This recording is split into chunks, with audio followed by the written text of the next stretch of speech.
Hello everyone, welcome to you in my YouTube channel. आज का session बहुत ही खास होने वाला है क्योंकि आज के सेशन में हम लोग झारखंड की कला एवं संस्कृति के बहुत ही इंपॉर्टेंट टॉपिक छऊ नृत्य को विस्तार से समझने का प्रयास करेंगे। और हम लोग ये भी देखेंगे कि कैसे झारखंड एक छोटे से जिले से उठ करके छऊ नृत्य विश्व भर में विख्यात हुआ है। तो देखिए, ये सारे जो हैं इस तरह के पोशाक और मुकुट पहने हुए छऊ कलाकार हैं जो अपने अभिनय और अभिव्यक्ति से लोगों को मोहित कर देते हैं। तो आइए हम लोग वीडियो को शुरू करते हैं। छऊ नृत्य पहले क्या है, हम लोग इसको समझते हैं। छऊ नृत्य भारत का अर्थशास्त्रीय नृत्य है और झारखंड का लोक नृत्य है। ये सबसे इम्पोर्टेंट है। झारखंड का क्या है, ये वेरी वेरी इंपॉर्टेंट है। झारखंड का क्या है, ये लोक नृत्य है। ठीक है। छऊ नृत्य को कुछ लोग छऊ नृत्य या फिर छऊ नाच भी कहते हैं। अब देखिए, इसका उत्पत्ति कहाँ से माना जाता है वो हम लोग देख लेते हैं। तो सबसे पहले देख लेते हैं कि झारखंड मतलब कितने छऊ नृत्य की शैलियाँ हैं। ठीक है। तो पूरे भारत में केवल 3 छऊ नृत्य की शैलियाँ पाई जाती है। ये 3 हैं: झारखंड का सरायकेला छऊ, उड़ीसा का मयूरभंज छऊ और पश्चिम बंगाल का पुरुलिया छऊ। पूरे भारत में पूरे भारत में केवल 3 है। ठीक है। यही 3 प्रकार पाया जाता है छऊ नृत्य का। अब किसका विकास कहाँ से हुआ है हम लोग देखते हैं। देखिए, जो झारखंड का जो विकास है, झारखंड का एक जिला है सरायकेला खरसावां। ठीक है। यहाँ का जो छौ है वो सबसे प्राचीनतम है, प्राचीनतम माना जाता है। और ऐसा बोला जाता है कि उड़ीसा और पश्चिम बंगाल में जो छौ नृत्य का विस्तार हुआ है वो झारखंड से ही कहाँ गया, उड़ीसा गया, और यहाँ से ही कहाँ गया, आपको वेस्ट बंगाल गया। ठीक है। तो ये समझ में आ गया कि उड़ीसा और पश्चिम बंगाल तक कैसे पहुंचा। ये पहुंचा है, झारखंड का ही एक शैली है जो वहां विकसित हुआ है। ठीक है। देखिए, ये तो मैंने बता दिया। छऊ नृत्य का जन्म झारखंड के सरायकेला से हुआ है, मयूरभंज और पश्चिम बंगाल तक फैला है। ठीक है। अब देखिए, एक इम्पोर्टेंट पॉइंट है कि झारखंड के एक खूंटी जिले में एक विशेष प्रकार का नृत्य का विकास हो रहा है जिसको बोला जाता है सिंगुआ छऊ। ठीक है। ये भी इम्पोर्टेंट क्वेश्चन है, इसको भी ध्यान में रखिएगा। नेक्स्ट है, इसकी कुछ विशेषताएं हैं। ये हम लोग विशेषताओं को इनको देख लेते हैं। छऊ नृत्य जो है ये पुरुष प्रधान नृत्य है। इसमें ज्यादातर पुरुष भाग लेते हैं। ठीक है, समझ में आ गया। दूसरा पॉइंट क्या बोलता है कि छऊ नृत्य में नर्तक अलग अलग मुखौटा लगाकर पौराणिक व ऐतिहासिक कथाओं का मंचन किया जाता है। देखिए, छऊ नृत्य में जो कलाकार होते हैं वो क्या करते हैं, बहुत ही मतलब मजे हुए कलाकार होते हैं। ये करते क्या हैं, हमारे जो पौराणिक और ऐतिहासिक कथाओं का कुछ वर्णन, कुछ अंश को उठा लेते हैं और उसी को ये लोग अपने अभिनय और अभिव्यक्ति से अपने दर्शकों को दिखाते हैं। जैसे कि माँ दुर्गा और महिषासुर का लड़ाई, महिषासुर का लड़ाई, इस अंश को जो है छौ कलाकार बखूबी अपने अभिनय से और अभिव्यक्ति से लोगों को दिखाते हैं। ठीक है। कुछ अपने रामायण का भी कुछ अंश को दिखाते हैं। नेक्स्ट पॉइंट है, इस नृत्य में नृत्य करने वाला बिल्कुल मौन रहता है। ये इसकी सबसे और एक इम्पोर्टेंट ब्यूटी है कि ये जो जो कलाकार होते हैं वो मौन रहते हैं, वो कुछ बोलते नहीं है, बस अपनी बॉडी लैंग्वेज से और अभिनय से और अभिव्यक्ति से स्टोरी को समझा देते हैं श्रोताओं को। ठीक है, और दर्शकों को। नेक्स्ट है, कलाकारों का मौन रहना ही इसे अन्य लोक नृत्यों से खास बना देता है। ये भी मैंने देख लिया। सरायकेला छऊ नृत्य प्राचीनतम है, ये मैंने बता दिया है। अब देखिए, इसमें 2 रस देखने को मिलता है। देखिए, इसमें एक हथियार वीर रस और एक कालीभंग वीर रस। देखिए, अब ये हथियार वीर रस क्या होता है, हथियार वीर रस। देखिए, हिंदी में एक रस होता है। ठीक है। ये एक्चुअली इसका इस्तेमाल किया जाता है हिंदी हिंदी साहित्य में। तो इसमें हथियार वीर रस कैसे दिखता है वो मैं समझाने का प्रयास कर रहा हूँ। आप देखिएगा, इसमें जो कलाकार होते हैं जो अभिनय करते हैं वो अपने हाथ में देखिए कुछ तीर धनुष कुछ खड़ग भी रखते हैं, तलवार के साथ ये अभिनय करते हैं। ठीक है। और इसलिए इसको हथियार बोला जाता है। और दूसरा, इसमें जब भी माँ दुर्गा और महिषासुर का लड़ाई को दिखाया जाता है तो इसमें विजय जो होता है वो माँ दुर्गा का विजय होता है, ठीक है? इसीलिए इसमें वीरता को भी दिखाया जाता है, इसलिए इसमें हथियार और वीर रस दोनों की झलक मिलती है, ठीक है? हथियार वीर रस किसमें? छौ नृत्य में। दूसरा है कालीभंग श्रृंगार रस, ठीक है? देखिए ये एक भी एक रस है, हिंदी में यूज किया जाता है। तो अब इसमें श्रृंगार रस कैसे मिलता है? क्योंकि जो कलाकार होते हैं उसको तरह तरह के मुखौटे और वस्त्र पहनाए जाते हैं और उनको सजाया जाता है बहुत ही अट्रैक्टिव वे में, इसलिए इनका श्रृंगार किया जाता है, इसलिए इसमें एक श्रृंगार रस की झलक भी देखने को मिलती है। आपको समझ में आ गया होगा। चलिए हम लोग देखते हैं। अब देखिए 3 तरह के जो छौ नृत्य हैं, सरायकेला, पुरुलिया और मयूरभंज, ये तीनों में कुछ न कुछ अंतर है, ठीक है? वो जगह के अनुसार इन लोगों ने अंतर बना रखा है, तो कुछ अंतर है। वो अंतर को हम लोग समझते हैं, ये भी इम्पोर्टेंट है, पूछा जा सकता है, क्योंकि अभी जो क्वेश्चन आ रहा है वो सेंटेंस बेस्ड आ रहा है। देखिए सरायकेला छौ जो है वो इसमें मुखौटे का प्रयोग होता है, सरायकेला छौ में मुखौटे का प्रयोग होता है, जैसा कि आपने देखा अभी कलाकारों को, ठीक है? पुरुलिया छौ में भी मुखौटे का प्रयोग होता है, लेकिन मयूरभंज छौ में मुखौटे का प्रयोग नहीं होता है। चलिए देखिए मैं पहला स्लाइड आप लेके दिखा दूं, देखिए ये जो आपको ये जो है ये आपका मयूरभंज है, मयूरभंज का शैली है, इसमें मुखौटे का इस्तेमाल नहीं किया जा रहा है। लेकिन आप यहीं पे देखें तो ये हमारा, आप मान लीजिए झारखंड, और ये हो जाएगा आपको वेस्ट बंगाल का पुरुलिया, पुरुलिया छौ, और ये सरायकेला, ठीक है? तो आपने देखा कि कैसे मयूरभंज में मुखौटे का इस्तेमाल नहीं किया जाता है, ठीक है? ये पॉइंट समझ में आ गया। नेक्स्ट देखते हैं हम लोग। सरायकेला शैली में तांडव और कोमल मधुर शैली का प्रयोग किया जाता है, लेकिन पुरुलिया छाव में केवल तांडव शैली का प्रयोग किया जाता है। नेक्स्ट हम लोग देखते हैं मयूरभंज छाव में, जबकि क्या है कि इसमें भी तांडव और कोमल मधुर शैली का प्रयोग किया जाता है। तीसरा सबसे इंपॉर्टेंट है, इसमें से आ भी सकता है क्वेश्चन। देखिए सरायकेला छाव का विकास माना जाता है कि परिखंडा नामक एक युद्ध से हुआ है, जिसका मतलब होता है तलवार और ढाल का परंपरागत खेल। तलवार और ढाल का परंपरागत खेल होता है, इसको परिखंडा बोला जाता है। ऐसा माना जाता है कि इसी परिखंडा से, इस मतलब परिखंडा से सरायकेला का विकास हुआ है, सरायकेला छाव, ठीक है? जबकि पुरुलिया छाव का विकास को माना जाता है कि ये दो योद्धाओं के मध्य हुए लड़ाई से हुआ है, ऐसा माना जाता है।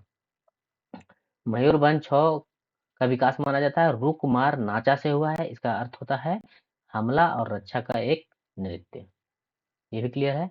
नेक्स्ट लास्ट देखते हैं हम लोग। देखिए सरायकेला छौ नृत्य में क्या होता है कि शब्दों का वाचन नहीं होता है, लेकिन बैकग्राउंड म्यूजिक होता है। देखिए जो कलाकार इसमें अभिनय करते हैं, ठीक है, वो अभिव्यक्ति से सिर्फ अपनी अभिव्यक्ति से और बॉडी लैंग्वेज से स्टोरी को समझाते हैं। इसमें कोई स्टोरी टेलर बैकग्राउंड में नहीं होता है, सिर्फ म्यूजिक बजता है, उसी म्यूजिक पे सारे कलाकार क्या करते हैं, अपनी अभिनय करते हैं। पुरुलिया छौ में कैसा है, इसमें भी शब्दों का वाचन नहीं होता है, लेकिन बैकग्राउंड में म्यूजिक होता है, मतलब ये दोनों एक जैसा है, आपको सरायकेला छौ और पुरुलिया छौ, ठीक है? इसमें भी कोई स्टोरी टेलर बैकग्राउंड में नहीं होता है, लेकिन मयूरभंज छौ में थोड़ा अंतर है। इसमें क्या होता है कि जो भावों की अभिव्यक्ति तो कलाकार करते ही हैं, उसके साथ साथ एक थीम को, उस स्टोरी को, जिस स्टोरी को कलाकार दिखा रहे हैं उसको बोलने वाला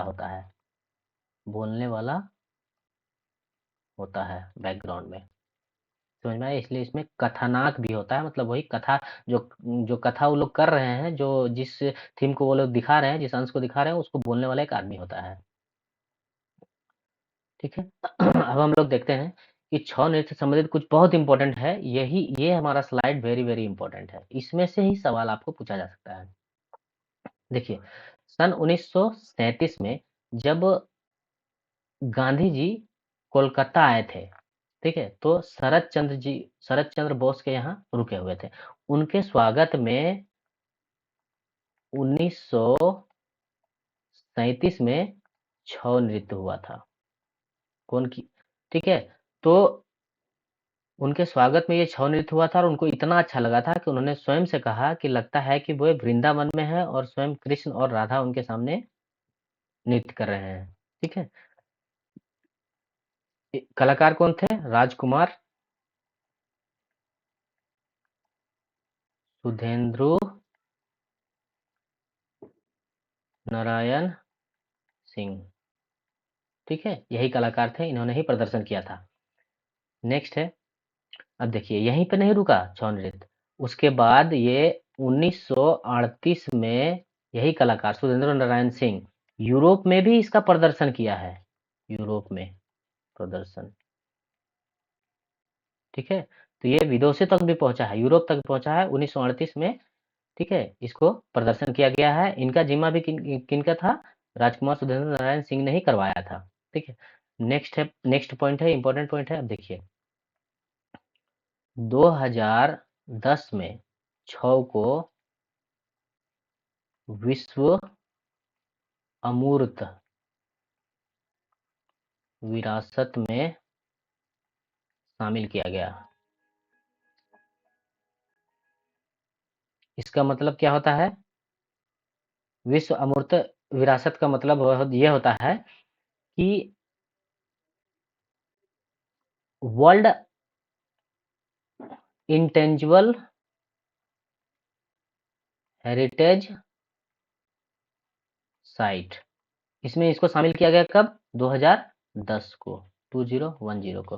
ठीक है, अब देखिए इस लिस्ट में कौन है? भारत के टोटल 14 है और 2021 में किसको शामिल किया गया है रिसेंटली?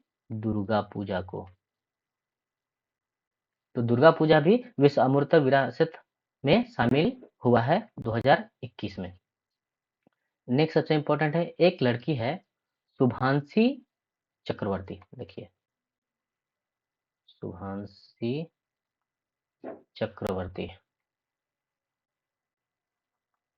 इन्होंने क्या करा है? इन्होंने एक शॉर्ट फिल्म बनाया है, शॉर्ट फिल्म डायरेक्ट किया है। ठीक है, नाम क्या है? नाटक। उस फिल्म का नाम क्या है? नाटक। ठीक है, ये भाषा क्या है? बांग्ला में है, बांग्ला भाषा में है। ये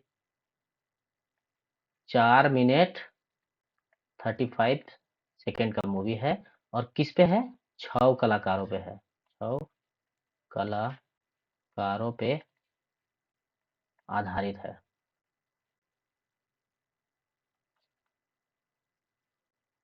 आधारित है। ठीक है, ये डायरेक्टर है, देखिए ये शुभांशी चक्रवर्ती है और ये रामगढ़ के रजरप्पा से है। Only 11th standard student, 11th class की लड़की है। इन्होंने एक शॉर्ट फिल्म बनाया है जिसका नाम है नाटक। ठीक है, और ये फिल्म ने क्या किया? South Korea Busan new web short film festival में विजेता बना है, इसीलिए ये इंपॉर्टेंट है। ठीक है, ये समझ में आ गया? ये देखिए, ये शुभांशी चक्रवर्ती है, ये रही डायरेक्टर, इन्होंने शूट करते हुए ये हमारा नाटक है जो इन्हें शॉर्ट फिल्म बनाया है। तो इस तरह से ये प्रसिद्ध हुआ है और भी हमारा छौ नृत्य। देखिए नेक्स्ट है 2000 आपको कब? 22 में आईपीएल हुआ। कौन जीता? कहाँ हुआ? अहमदाबाद में, अहमदाबाद में। कौन जीता? गुजरात टाइटन। ठीक है, उसके समापन समारोह में भी छौ नृत्य का प्रदर्शन हुआ है। इसको प्रदर्शन करने वाले कौन है? छौ गुरु प्रभात कुमार महतो। ठीक है, ये भी एक इंपॉर्टेंट पॉइंट है। आपको समझ में आ गया कि आईपीएल 2020 में समापन समारोह में भी इसका आयोजन किया गया था। अब देख लेते हैं झारखंड के प्रमुख छौ केंद्र। ठीक है, तो कुछ प्रमुख छौ केंद्र हैं और कुछ छौ गुरु हैं। ठीक है, जिनको पद्मश्री प्राप्त हुआ है उनको हम लोग देख लेते हैं। पहला छौ केंद्र है सरायकेला छौ केंद्र, जो सरायकेला में है। इसका स्थापना कब हुआ है? 1960 में हुआ है। दूसरा है नटराज कला केंद्र जो है चोगा ईचागढ़ में, ये भी सरायकेला में है, सरायकेला में है। ठीक है, इसका स्थापना कब हुआ है? 2004 में। तीसरा है मानभूम छऊ केंद्र ये सिल्ली में है। सिल्ली कहाँ है? मूरी जंक्शन आपने नाम सुना होगा, वहाँ पे उसी में बगल में एक जगह है सिल्ली। इसका स्थापना कब हुआ है? 2011 में। अब एक पॉइंट यहाँ पे और आप देख लीजिए कि इसके जो सचिव हैं वो है प्रभात कुमार। प्रभात कुमार महतो। ये वही हैं जिन्होंने आईपीएल 2022 में छौ का प्रदर्शन किया अहमदाबाद स्टेडियम में। ठीक है, ये अब कुछ छह गुरु हैं। देखिए, पहला नाम आता है सुधेंद्र नारायण सिंह का। ठीक है, इनको कब मिला है? 1991 को पद्मश्री से नवाजा गया है छौ नृत्य का विकास और प्रसिद्धि के लिए और संरक्षण के लिए। ठीक है, दूसरे हमारे हैं केदारनाथ साहू, 2005 में मिला है। श्याम चरण पति इनको 2006 में मिला है। गलाचरण मोहंती इनको मिला है 2009 में। मगर ध्वज दारोगा इनको मिला है 2011 में। पंडित गोपाल प्रसाद दुबे इनको मिला है 2012 में। और अंतिम हमारे गुरु सजधर आचार्य जी, इनको कब मिला है? रिसेंटली 2020 में। ठीक है, तो ये आपसे पूछा जाएगा कि पहले छह गुरु जिनको पद्मश्री से नवाजा गया है वो है हमारे सुरेंद्र नारायण सिंह 1991 में। और जो रिसेंटली किनको मिला है? तो गुरु सचदर आचार्य जी को 2020 में मिला है। ठीक है, अभी आप लोगों ने नाम देखा तो ये सुधेंद्र नारायण सिंह का नाम आपको, ठीक है, राजकुमार सुधेंद्र नारायण सिंह, ये है कौन? इसके बारे में बस थोड़ा सा जान लिए, बस 2 सेकंड लगेगा। देखिए, दो देशी रियासत झारखंड में थे, सरायकेला प्लस खरसावां। तो ये दोनों जो राजघराना था, इसी राजघराने परिवार से थे हमारे राजकुमार सुधेंद्र नारायण सिंह। ठीक है, इन्होंने ही छौ को आज इस मुकाम पे पहुंचाया है और विश्व भर में प्रसिद्धि दिलाई है। ठीक है, छौ नृत्य का विकास का और प्रसिद्धि का जो दायित्व था वो सरायकेला खरसावां राजघराने को ही था। तो ये था हमारा वीडियो। आई होप आप लोग को समझ में आया होगा। अगर वीडियो आपको लिए लाभदायक है तो चैनल को सब्सक्राइब करें, ठीक है, लाइक करें। तब तक के लिए खुश रहें, सुरक्षित रहें, स्वस्थ रहें और पढ़ते रहें। Thank you.